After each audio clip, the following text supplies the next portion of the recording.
Hello and welcome to another day of drafting with me, Gabriel Haynes. Today we're going to do a little draft analysis and follow along with one of Magic's premier drafters, Ben Stark. You can find him on Twitch and Twitter and YouTube. Ben is a Hall of Fame Magic player, has been playing forever, has won a couple pro tours, and is a self-proclaimed limited fanatic.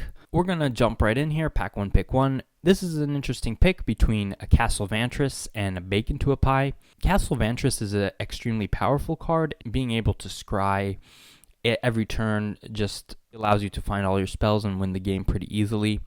And the other card in consideration here is Bacon to a Pie. Bacon to a Pie is the best common in the entire set. Efficient removal, you get a food token, and it's just a fantastic card overall. So Ben here elects to take the Bacon to a Pie. I think it's a bit of a toss-up. You could take either card here, and I think you'd be fine, but Bacon to a Pie is a good pick. Now, he is immediately punished in pick 2 since he sees the Improbable Alliance. If he had taken the Castle Vantress, he would be pretty happy to pick up an Improbable Alliance here. But as it is, he is not going to force himself into blue-red, and he's going to pick up a Scorching Dragonfire here. The reason is, even though Improbable Alliance is the more powerful card, it's early in the draft and he wants to stay open. The only way that the Improbable Alliance is going to make his deck is if he drafts exactly blue-red, which is not as likely at this point since he already has a black card. And on to pick 3. This pick is not very close. It's a pretty easy red cap melee. It's a very cheap, efficient removal spell that allows you to kill a creature for 1 mana. And in the late game, you don't mind just sacrificing a land. On to pick 4 here. Pick 4 doesn't feature many exciting cards. The Wintermoor Commander is the best card in this pack, but it's clearly not in his colors. So he just elects to take a Barge in here as a solid combat trick, but it's a weak 4th pick overall. And now on pick 5, he gets a little bit rewarded for being the red-black since he sees a Steel Claw Lance, which is by far the best card in this pack. This card is an excellent card in any red-black Knights deck. And on to pick 6, we see no black or red cards, so he elects to take what he thinks is the best card in the pack, which is the Vantress Paladin. And on to pick 7, basically a pick between a Weaselback Redcap and the Rosethorn Acolyte. Even though the Rosethorn is not in his colors, he takes it here because it's a better card overall, and if somehow he ends up in a green deck, then he is going to want to have a Rosethorn Acolyte. Now, he sees some medium red cards, another Bargain, but he takes an Opt as a possibility to go with his Vantress Paladin, since Opt is overall a better card in a blue deck as opposed to the second Bargain. And here in the next pick, there isn't many options for him, so he just takes Claim the Firstborn, which has some upside, but probably is not going to make his deck. Here in the next pick, pretty easy, Ogre Errant. Red is the color he's most committed to. Similarly here in pick 11, where he just takes a red cap. And pick 12, there's nothing here that matters.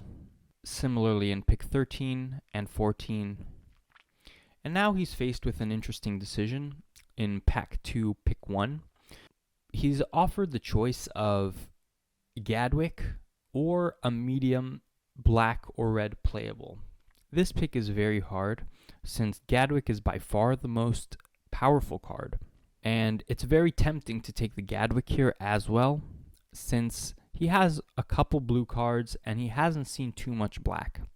However, he opts not to take the Gadwick here because he makes the argument that his red cards do not go well in a blue-red deck. The thing is, blue-red is based around drawing cards and has nothing to do with knights. So cards like the Red Cap and the Ogre Errant just don't do anything in that deck. Since he doesn't have cards that are good enough to pair with the Gadwick, he's going to end up taking a weaker card.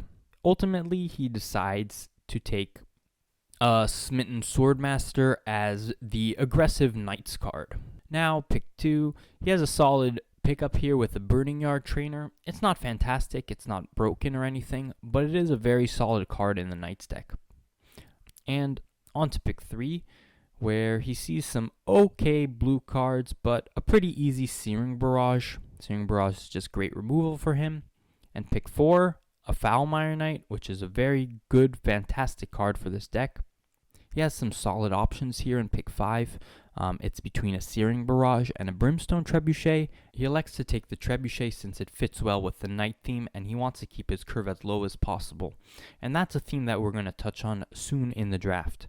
And here he doesn't really have any options aside from another Ogre Errant. And here in pick 7, he has a very easy Raging Redcap. There's not many other options for him here. And in pick 8, a very easy Fling. It's the only card in his color. And here in pick 9, he has a couple options again, but opts to go with another Redcap as a good solid Knight. And in pick 10, the only option is the Barge In. And for the rest of this pack, none of the picks are particularly exciting or important. Now, on to the pack 3, where things get a little interesting. There's basically no exciting playables for him. None of the rare or the uncommon are in his colors.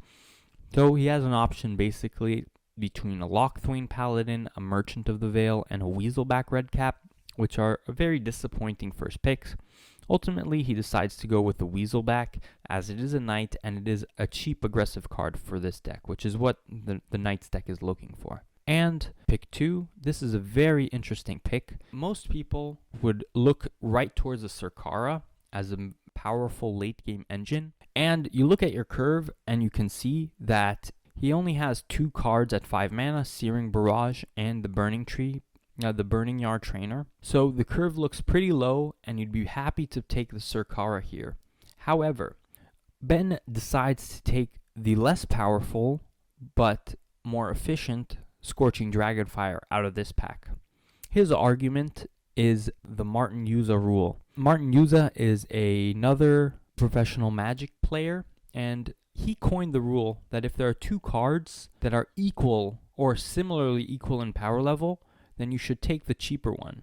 Since a deck with all cheap cards may be lacking power level, but is still functional.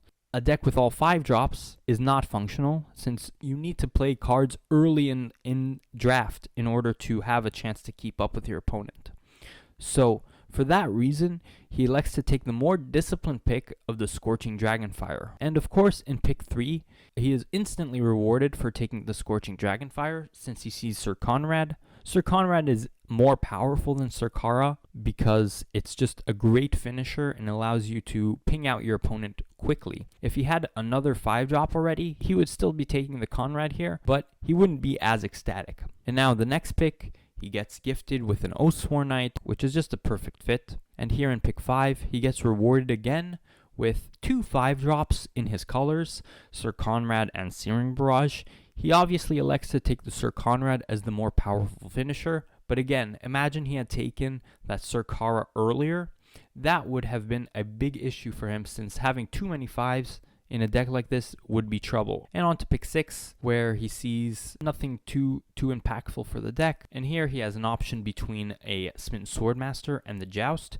He elects to take the Smitten Swordmaster here, since he has enough removal and he wants to be able to curve out with his small 2-drops. And here he doesn't really have another option. He takes a Dwarven Mine, since he already has so many Bargains. And now an easy Merchant of the Veil. And these cards no longer matter. Not very interesting cards. But it's very interesting to watch as he navigates this draft. I think he did a very good job making close picks, making close decisions. Again, you have to keep in mind that this was a pack where he could have easily tried to force himself into blue-red, and it looked like that would have paid off, but he was rewarded with 2 Sir Conrads very late into the draft, as well as some powerful removal spells. So he did a really good job, and I think that this was a fantastic draft to learn from. You got to stick to your colors, make close picks, try to stay open in early, and remember the Martin Yuza rule. Remember that if there's a close pick between 2 cards, pick the cheaper one, since you never know how many 5-drops you're going to end up with. And if you want to learn more about drafting and limited, definitely check out Ben S's stream. He is a fantastic limited player, and that's all for now. I hope you enjoyed. Bye-bye.